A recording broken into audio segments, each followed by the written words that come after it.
Hi, it's Paul from Wolf Software Systems.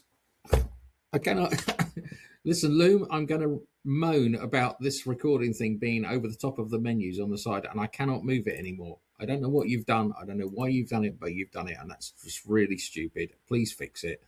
Okay, that's enough of that. Anyway, so I'm going to talk about WolfScale. We've come a long way with it, and I want to explain it and to talk about how cool it is. So we've been running another type of database cluster on MariaDB databases. We love MariaDB. They are brilliant, and having spent time with Monty and everything like that, you just get the impression that it's going places, and people are really excited and enthusiastic about what MariaDB is and where it's going. Anyway, there's enough plugging MariaDB. So what I did was I was sitting back and thinking about where we've come with using other clusters in the past, and we have some production clusters. We've got quite a big one, and we know that what it's supposed to do, but it doesn't really. And we had this horrible split brain situation at one point where we had the cluster in 2 bits, and it was all being written to. We didn't know what data was where. We lost data, and it was a nightmare. So anyway, I went through all the things I hated, and I kind of thought them all through. And I decided, wouldn't it be cool, since we've got this new Rust thing that I absolutely love for writing software, programming language called Rust, would it be cool to write a really fast, cute, one binary load balancer and replication system? And that's what this is, WolfScale. So I'm going to just use the website. So you've got wolfscale.org is the website. Have a good read. So what it does, so we just, with all of our clusters, we ended up going we have one server that we write to, and then all the other servers we use for reading. But even that was a problem, because sometimes they would get out of sync and it would read data that was out of date because it hadn't caught up yet. And that was milliseconds, but if you've got a lot of data going around, it doesn't help. So basically what we built is this. WolfScale acts as a load balancer, and then you can have as many nodes as you want. It'll run on a 2-node cluster, a 4-node cluster, 1-node cluster. Well, 1-node cluster is not going to do you any good. It's only really for testing. But you could have just 2 nodes. You could have 100 nodes. You can have nodes in different places. So, and one of the problems with the other clusters we were using, that the cluster was only as fast as your slowest node, which meant that if you wanted to have a node just as a backup somewhere else, like say on offsite and out of the main Proxmox cluster node or whatever, you couldn't really, because it would slow down the whole thing. So you actually have to have everything in the same data center, which is kind of okay, but if you're running in ropey data centers, it's not brilliant. So we built something. WolfScale can act as a load balancer and the replicator modules. So it was built. One of the things was configuration of clusters. It's just a pain having to edit all those configuration files, and then you make a mistake and something not working. You're looking at it thinking, what's going on? So we got rid of that. So in fact, to say 6 lines, it's less than that. So basically, when you install it, it'll WolfScale will actually sense all the other stuff that it's talking to. When you start up a WolfScale replicator, it will literally look it looks on the network for the cluster and finds it, and the nodes will look for each other and find them. So if you want to add another node, you don't really have to edit anything. You just run an install script. So the way it works is you install it on top of a database server. So if you look here, there's the WolfScale nodes, and then there's standalone database servers. So MariaDB is our recommended one. That's the one we've tested it with. So you set up 3 MariaDB databases, and if you're using older data, you just need to make sure they're all at the same point when you start WolfScale. When you start WolfScale up, it will start working. So going through the architecture a bit. So basically, that's a bit out of date. We've got a peek through, but it's right high now. So we don't need a lot of. So if you're going to try this please try this on a home lab. Join our Discord. We can have a chat about it. Okay. So we did pretty well. We were running it on a 4. Our cluster nodes our dev cluster nodes had 4 cores and 8 gig of RAM. So we've got the MariaDB database in each node and 4 cores. So we found that it just works really, really well using Rust, because Rust is so fast.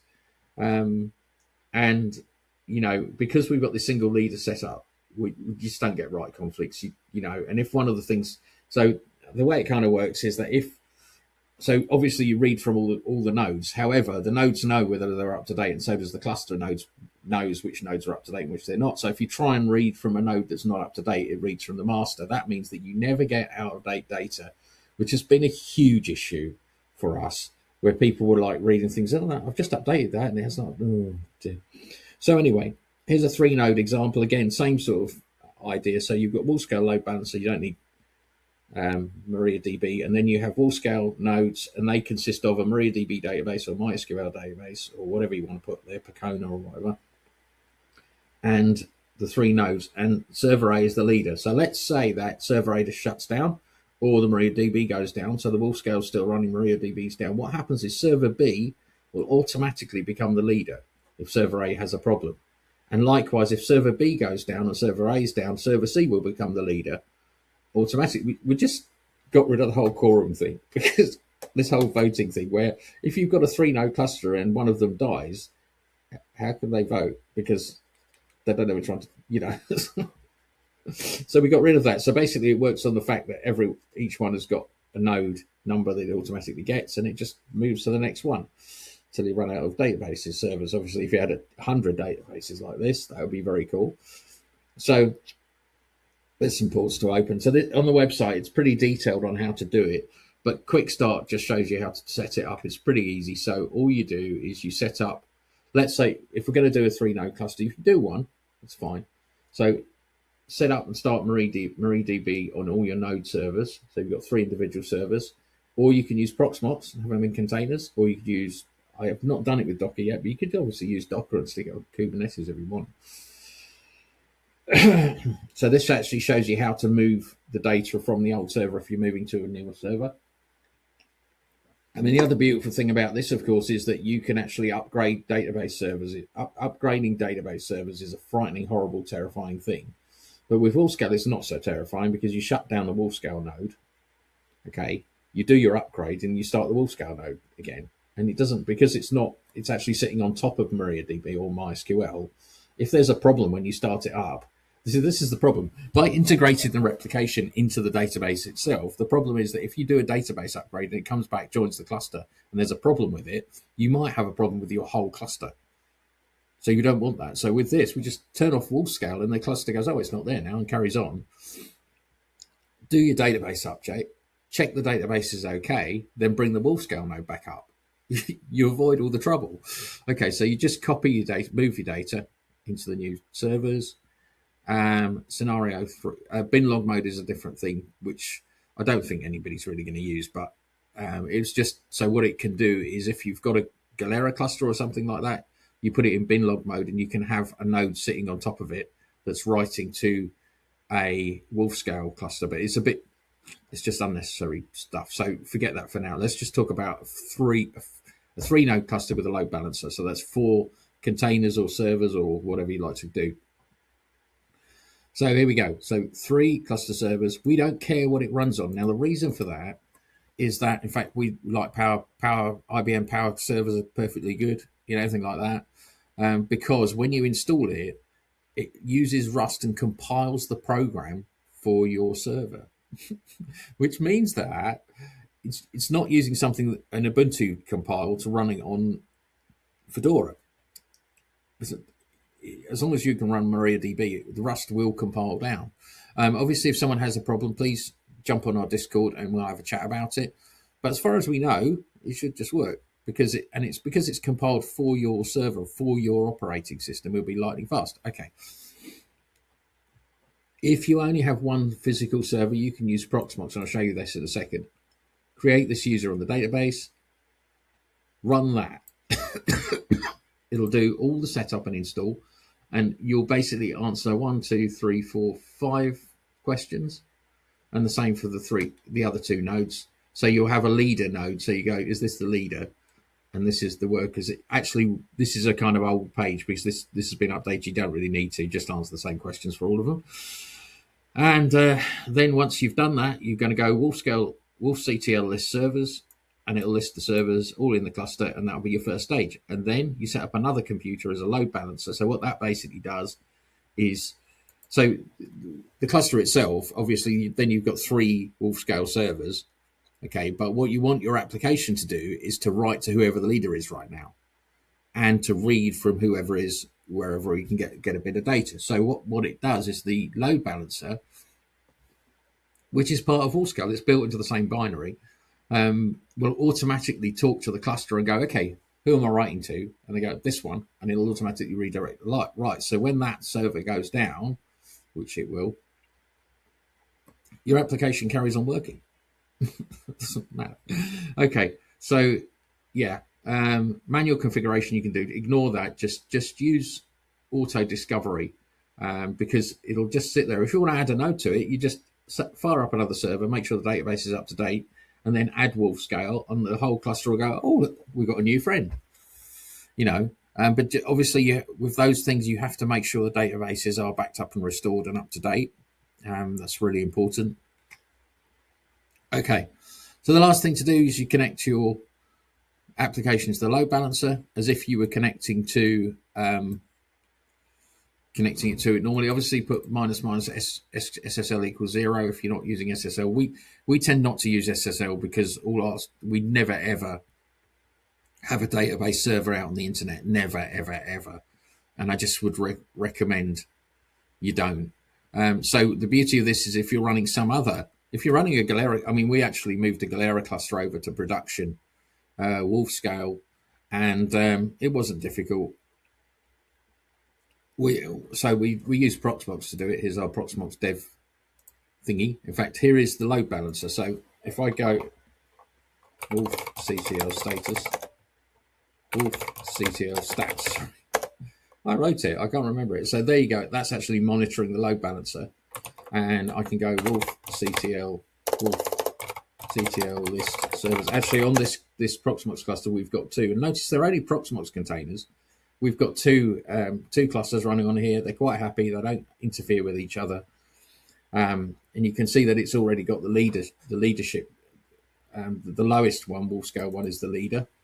And the others are the followers. So that's quite simple. So let's go and look at WolfScale 1, which it's actually on the same node. Now, this is a Proxmox high availability cluster using Ceph. So that means that this one, okay, if it fails, we'll just start up on another server. So we'll actually we can have physical server failure and still have our database and applications up.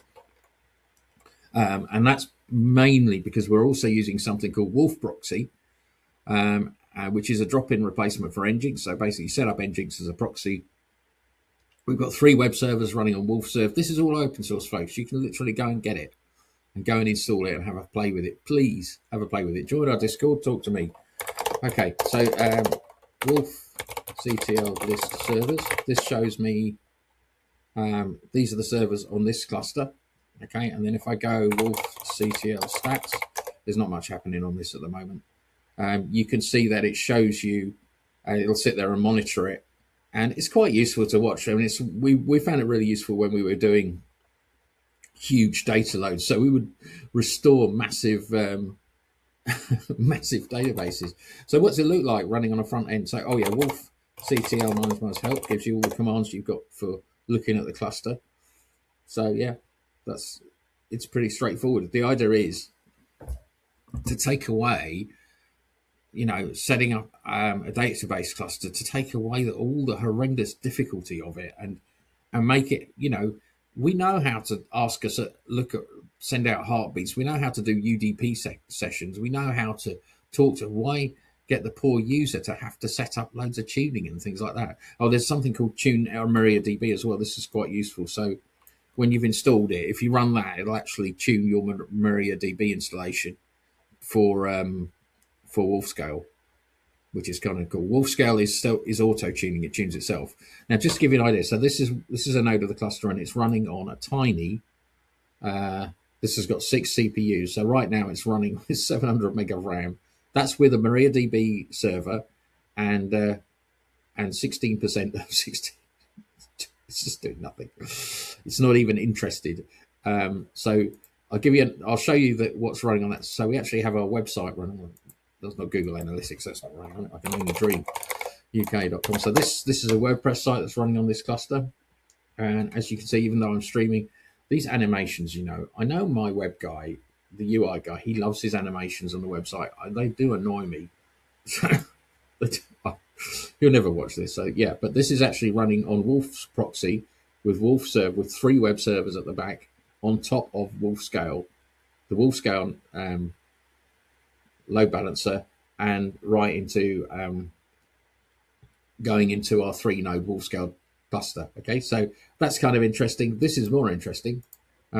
Is our beautiful in-house system, which we built on Intelligent Wolf, which is our framework that we built on. And you'll notice that when I click on things, it's absolutely instant. I mean, absolutely everything is just there. You know, it really is fast. And that's what happens.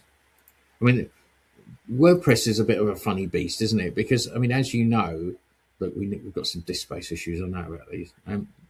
WordPress is a bit of a funny beast because it's so heavy, and people try and fix it by we've got all kinds of cache and stuff like that. And I just think that sometimes it's just the infrastructure underneath. If you just tune that up, you might be okay. I mean, that's what we've got with this. You know, you saw how quickly that flashed up. I mean, I'm in the UK, and this is coming from Frankfurt. So that little Proxmox cluster is sitting in Frankfurt. It's not a lot of tech, but because we're running in Rust, everything's lightning fast. Anyway, hope you like that. Please get in touch. sales@wolf.uk.com or paul@wolf.uk.com if you want to talk to me. Please join our Discord. It'd be lovely to have a chat with people. Please try it in your home labs. Just test it out. Give it a go.